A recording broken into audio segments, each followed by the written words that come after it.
네, 안녕하세요. 20년간 해외에서 생활하고 있고 지금도 해외에 살고 있고 사업을 하고 있습니다. 그리고 일본인 아내와 국제 결혼을 해서 잘 살고 있는 나름대로 해외 경험이 풍부하다고 자부하는 국제아재 제이입니다. 여러분들 저에게도 이런 일이 생기네요. 드디어 저의 영상 중에 한 영상이 빵! 하고 터집니다. 많은 유튜버분들이 이렇게 성장하는 과정에 있어서 한 서너 개, 몇 개 영상들이 굉장히 히트를 친다고 해요. 컨텐츠 내용과 어떤 사회적 이슈가 잘 맞아 떨어졌을 경우에 이렇게 수혜를 보는 거죠. 저도 운 좋게 며칠 전에 왜 중국인은 자기중심적이고 왜 이렇게 매너나 에티켓이 좋지 않을까요? 라는 제목으로 저의 생각을 버무려서 이렇게 풀어놓은 영상이 굉장히 많은 분들이 봐주셨고요. 또 굉장히 뜨겁게 댓글도 달아주시고 하셨어요. 다시 한번 감사드리고 제 입장에서는 제가 올린 컨텐츠가 굉장히 여러 사람들에게 회자되는 건 기분 나쁜 일은 절대 아닌데요. 한 가지 좀 여러분께 정말 정중히 부탁드리겠습니다. 제 영상에 동의를 하시던 반대를 하시던 댓글을 남겨주신 데 있어서 막말 욕설 이런 거 좀 가급적 지양해 주시길 바라겠습니다. 사실 그런 게 있잖아요. 똑같은 사람이 된다. 이해되시죠? 좀 낫다라는 게 뭡니까? 인격적으로나 좀 여유도 있고 좀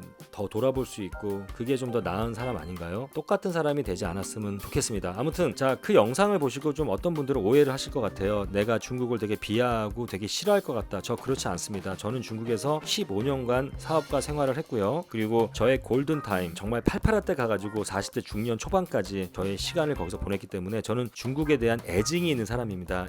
사랑하는 마음과 증오하는 마음 같이 있어요. 아무튼 중국은 저에게 특별한 나라이고 그리고 중국에 굉장히 많은 친구들이 있어요. 그래서 사실 그때 그 영상은 제가 중국을 까거나 비하하려고 만든 영상은 아니에요. 사실은 그냥 왜 그런지 저의 경험을 풀어놓은 서술한 영상인데, 그러면은 오늘은요 반대로 그럼 중국 사람들은 장점은 없을까요? 단점밖에 없나요? 제가 전 영상에도 말씀드렸지만 한번 다음엔 중국 사람의 장점을 얘기해 보겠다 그랬거든요. 제가 오늘 이제 그 얘기를 하도록 하겠습니다. 여러분들 중국 사람들도 장점이 되게 많습니다. 자, 제가 첫 번째 생각하는 장점은요, 중국 사람들의 우정, 프렌십이에요. 프렌십. 중국어로 친구가 벙요라고 해요. 벙요. 벙요이 승이 치조 나些日子不再요. 이렇게 노래 다 들어보셨죠? 정말 가사가 아름다운 가사인데 이 친구라는 게 중국 사람들은 굉장히 중요합니다. 왜 중요하냐? 중국은 워낙 땅덩이도 넓고 그리고 또 지역 간의 편차도 크고 민족도 굉장히 많아요. 그래서 서로 믿질 않습니다. 불신용 사회예요. 그래서 내가 믿는 사람이 정해져 있습니다. 누구? 가족이 있고요. 그 다음에 내가 잘 아는 벙요, 친구가 있습니다. 그리고 중국 사람들은 또 특히 남자들이 그래요. 이렇게 친구지만 숑띠라고 표현해요. 숑띠. 숑띠가 뭐냐? 형제예요.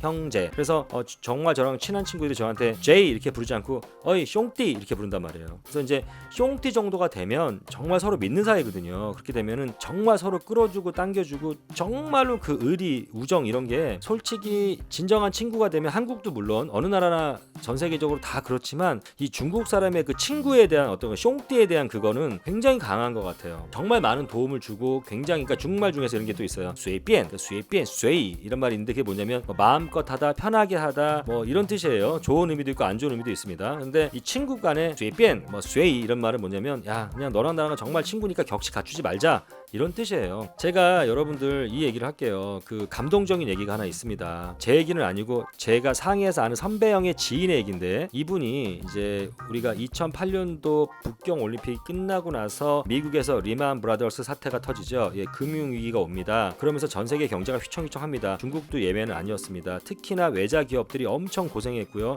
저희 회사도 되게 힘들었어요. 다행히 저는 그때 망하진 않았지만 정말 많은 외국, 한국, 일본, 독일 할 것 없이 정말 많은 외국 회사들이 그때 그 금융위기를 잘 극복하지 못하고 문을 닫았죠. 그래서 그 저희 선배 형이 아는 지인분 역시도 회사가 그 위기를 극복을 못하고 문을 닫게 되면서 굉장히 많은 돈을 까먹었어요. 그래서 실제로 이제 한국에 사실은 도망을 가고 싶은데도 한국에 갈 비행기표조차 구할 돈이 없었던 겁니다. 그리고 그 돈을 이제 교민들에게 꾸려고 그랬는데 그 돈이 꺼지겠습니까? 여러분들 해외에 사시는 분들은 다 이해하실 거예요. 해외에서 한인들끼리 돈을 꾼다라는 거는요, 한국에서 꾸는 것보다 한 10배는 더 힘들어요. 만약에 제가 한국에서 5천만 원을 꾼다, 해외에서 500만 원을 꾸는 거랑 같은 겁니다. 이해되시죠? 더군다나 그 당시가 금융위기예요. 그래서 많은 사람들이 굉장히 위축되어 있는 상태이기 때문에 더더군다나 돈을 꾸기 어려웠겠죠. 그래서 이도저도 못하고 있는 상황에 그 사람의 숑띠, 중국 사람의 친한 친구가 제 기억에는 금액이 1억인가 하여튼 몇 천만 원이니까 굉장히 큰 돈이에요. 이 큰 돈을 그 한국인 친구에게 줍니다. 그러니까 그것도 그냥 주면 이 한국인 친구가 자존심이 상해하고 그럴 면이 떨어질까봐 이 중국인 친구가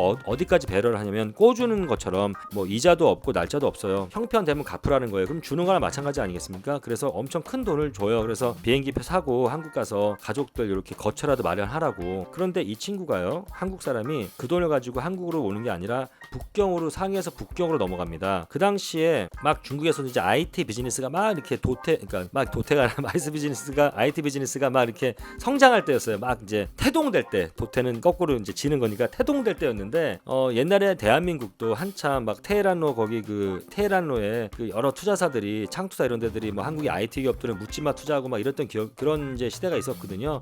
중국도 이제 막 IT 기업들이 막 성장하는 그런 시기였어요. 그래서 이분이 어떤 IT 회사를 설립을 해요. 자세히는 저도 몰라요. 근데 그게 성공을 해서 굉장히 큰 돈을 법니다. 거기서 번 돈을 가지고요, 또 몇 군데 IT 기업에 투자를 했는데 그 투자 회사들이 또 대박이 나는 거예요. 그래서 이 한국인 친구가 자기에게 돈을 빌려줬던 중국인 숑띠한테 예를 들어서 1억을 받았다 그러면 10억, 20억 그 받은 돈에 아주 몇 배 해당하는 자기네 회사의 지분을 선물로 줬다, 보답을 했다, 이런 아름다운 얘기가 있습니다. 이런 일이 실제로 중국에서는 충분히 있을 수 있는 일이고요. 그리고 저 같은 경우도 제가 예를 들어서 북경에 뭐 저의 숑띠를 만나러 친한 친구를 만나러 가면요, 솔직히 뭐 3박 4일 4박 5일 호텔도 다 그 친구가 잡아주고 저 돈 한 1원도 안 쓰게 해요. 밥, 술, 하다못해 뭐 기사, 차 다 보내주고, 정말 여러분들 아무리 친한 사이지만 한국 사람 같은 경우에 예를 들어서 저 부산에서 서울로 친구가 놀러 왔어요. 그런데 좀 친하면 밥도 몇 개 사주고 뭐 운전하면서 같이 이렇게 놀러 다니고 할 수 있겠죠. 그러나 막 차 기사 다 대주고 호텔 다 잡아주고 정말 하루 세끼 다 사주고 진짜 그 부산에서 온 친구 돈 한 푼도 안 쓰게 이렇게 대우해주는 것이 쉽지 않잖아요, 한국에는요. 그죠? 솔직히 말씀드리면. 근데 중국 사람들은 정말 그래요. 물론 이제 그 친구가 상해에 오면 나도 그만큼 이렇게 잘 해주곤 하지만, 그리고 일본 사람들은 정말 더치페이 철저하게 n분의 딱. 아무튼 그래서 또 한 가지 얘가 이제 제가 한국에 이제 들어와 있었을 때인데 중국에 되게 친한 동생이에요. 중국 이제 숑띠죠. 예, 친한 동생이 한국에 놀러 옵니다. 근데 그 친구는 돈이 되게 많은 친구예요. 그런데 저는 그 당시에 좀 경제적으로 사실 살짝 어려웠습니다. 그래서 그 친구가 저한테 그러는 거예요. 이제 한국말로 치면 나 형이 좀 어려운 거 아니까 내가 왔다고 부담 갖지 마시고 형님이 저 맛있는데 비싼데 데려다 주세요. 제가 계산 다 할게요. 제가 사실 그게 또 부담되지 않았어요. 편했어요, 마음이. 왜 숑띠니까. 그래서 제가 그냥 제 차를 가지고 그 친구랑 이제 2명이 놀러 왔거든요. 그 2명, 저까지 3명이서 몇 박 며칠 동안 계속 이제 차로 제가 운전해주고 좀 그 친구들 케어해주고 정말 비싼 데 가서 맛있는 거 많이 먹었는데 돈은 다 그 친구가 계산을 했죠. 거의. 아무튼 뭐 그렇게 편하게 이렇게 친구 우정이 굉장히 스트롱해요. 그리고 두 번째는 이게 또 이제 첫 번째 이유와 맞물리는 거지만, 중국 사람들이 친구를 사귀는 거에 굉장히 익숙하고 굉장히 오픈마인드입니다. 중국 사람들은요, 이 친구가 많으면 많다, 다다익선이라고 생각을 해요. 朋友是越多越好, 越多越好. 그 뭐냐면 많을수록 좋다 이런 뜻이거든요. 그래서 이 친구가 많다라는 건 내가 이 친구한테 어떻게 도움을 언제 받을지 몰라, 이런 게 있어요. 너무 계산적인 거 아니냐고요?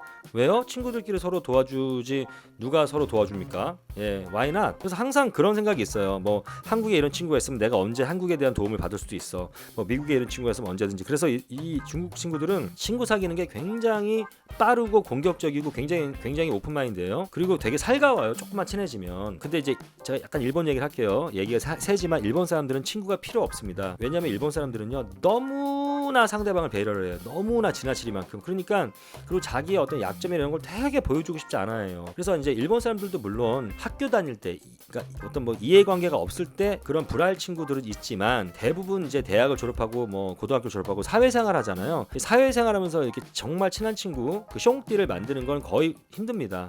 그리고 그 친구를 만들고 사람들과 엮이고 이렇게 막 이런 관계가 막 얽히고 설키는 걸 굉장히 피곤해해요. 아시겠죠? 그래서 일본 사람들은 그냥 혼자서 이렇게 지내는 게 훨씬 더 편한 사람들이 일본 사람들이고, 그거는 일본 사람들의 단점이에요. 제가 나중에 일본 사람들의 얘기도 한번 언급을 하겠지만, 아무튼 그래서 굉장히 친구들을 사귀고 하는 것에 있어서 굉장히 좀 오픈되어 있다라는 거, 이거 굉장히 큰 장점인 것 같아요. 자, 세 번째, 어떤 사업에 대한 스타일인데, 제가 예전 앞전 영상에 중국 사람들의 사업 스타일에 대한 얘기를 한 적이 있어요. 자, 중국말로 허조라고 있습니다. 허조. 이 허조는 뭐냐면 합작, 우리말로 치면은 뭐 동업 내지는 파트너십 뭐 이런 말이 될 수 있겠네요. 근데 이 우리나라 사람들은 이 동업에 대해서 파트너십에 대해서 굉장히 좀 어색해하고요. 그리고 뭐 잘못하다가 친구 잃고 돈 잃고 뭐 이런 얘기들을 해요. 그래서 사실 또 이 거주를 잘 못해요. 근데 중국 사람들은요 얼마나 잘하는지 쿨하게 모여서 딱 사업하고 또 헤어질 땐 쿨하게 헤어지고 그렇습니다.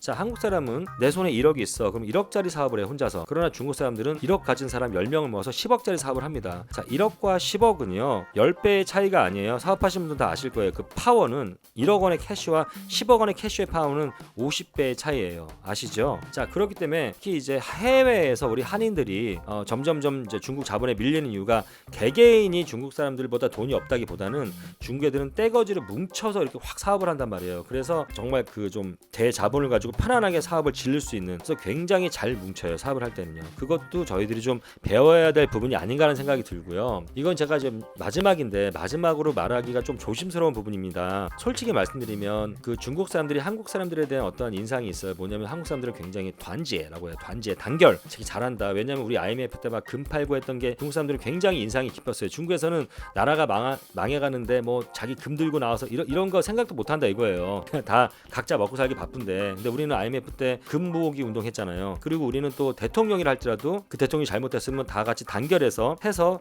그 대통령을 또 이렇게 끌어내리기도 하지 않습니까? 중국에서는 그런 일이 죽었다 깨도 일어날 수가 없겠죠. 예, 그래서 그런 부분에 있어서 굉장히 부러워하면서 되게 깊은 인상을 가지고 있습니다. 그런데 중국 사람들이 본토에서는 제가 봐도 단결 잘 못하는 것 같아요. 왜? 너무 크니까, 너무 인구도 많으니까, 민족도 많으니까 참 단결하기가 힘들고, 중국 사람들이요 또 지역 감정도 심해요. 북경은 북경이 최고라고 잘난 줄 알고 상해 사람들은 또 북경 사람 무시하고 하여튼 막 이렇습니다. 근데 해외에서만큼은 제 생각인데요, 중국 사람들이 한국 사람들보다 더 많이 서로 협조하고 단결하는 것 같습니다. 왜 그러냐면 이건 제 생각입니다. 저 한국보다 이제 물론 이제 동남아시아 보면 예전에 화교라 그러죠. 막 몇 대에 걸쳐서 이렇게 넘어와서 사업하는 사람 그런 사람들 말고 중국이 성장하고 중국 대륙에서 이제 사업을 하려고 넘어온 사람들이 우리 한국보다 좀 늦어요. 그죠? 우리가 좀 빨랐단 말이에요. 그러니까 좀 이 해외에 대한 약간 두려움들도 있고 좀 긴장들을 해요. 그러다 보니까 자기들끼리 이렇게 잘 뭉쳐요. 솔직히 제가 봤을 땐 그러거든요. 그래서 오히려 이제 보라카이 같은 경우도 예를 들어서 한국 사람은 같은 스파를 해요. 두 한국 사람이. 그러면 A라는 스파 사장이랑 B라는 스파 사장이 막 친하게 가깝게 지내는 게 쉽지가 않아요. 그런데 중국 같은 경우는요, 뭐 A라는 스파 사장, B라는 스파 사장이 가깝게 지내요. 그리고 뭐 이런 거예요. 막 손님 많을 땐 야 니네 테라피스트 몇 명 부족해? 내가 보내줄게. 자기 테라피스트 보내주고 막 이러더라고요. 그러니까 이제 그런 예를 들어서 그런 식으로 되게 좀 해외에서는 좀 우리 한국 사람보다 좀 더 잘 뭉친다라는 느낌을 제가 솔직히 받습니다. 이거는 뭐 제가 뭐 여러 나라에 안 살아봐서 모르겠지만 제가 여행을 가고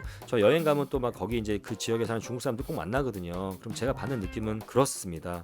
아무튼간에 제가 오늘 이제 중국 사람들의 장점에 대한 얘기도 해봤고요. 여러분들 제가 어떠한 영상을 올리더라도 이건 저의 개인적인 사견이고요.